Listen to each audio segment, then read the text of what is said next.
How has Turkey's territory changed over time? There's a lot of history to it, so I'll just be sticking to everything after the year 1900, so it can fit into a short. In the year 1900, Turkey was controlled by the big bad Ottoman Empire, which is pretty much a modern Turkey but on steroids. Lots of steroids. But not everyone in the Ottoman Empire liked the Ottomans at this time.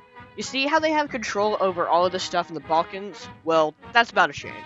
Serbia, Montenegro, Bulgaria, and Greece had all broken away from the Ottomans over the course of a few decades. These four little spunky kingdoms were kind of small, and they had lots of their own people still under Ottoman rule. So they decided to all bundle up together in the year 1912 and attack the Ottomans.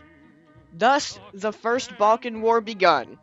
Long story short, the Ottomans were run out of Europe almost completely, except for the European part of Istanbul slash Constantinople slash Zagreb slash this city has way too many aliases for me to handleville. Yeah, that place.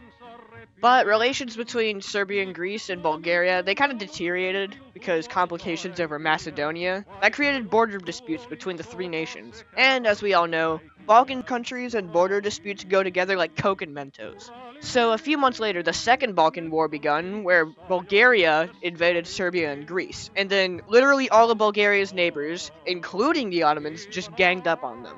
This time, the Ottomans gained a lot of eastern Thrace back, which was pretty nice. So fast forward a few years and the Great European Kerfuffle begins. The Ottomans were kind of divided on whether to stay neutral or join the Central Powers. And then the pro-war Central Powers People's Club, which, yep, that's what they called themselves, they went up to Russian Crimea, blew up some stuff, and were like, oops, look where we're now.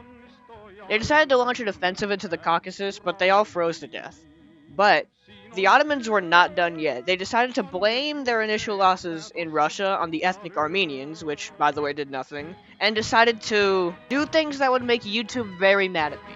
I won't go into too much detail about the rest of the war, but the Russians came in from the north, Bulgaria joins the war, the British and French had a secret talk with the Arabs promising to give them the Ottoman Arabian lands, which that totally happened, and then they lost.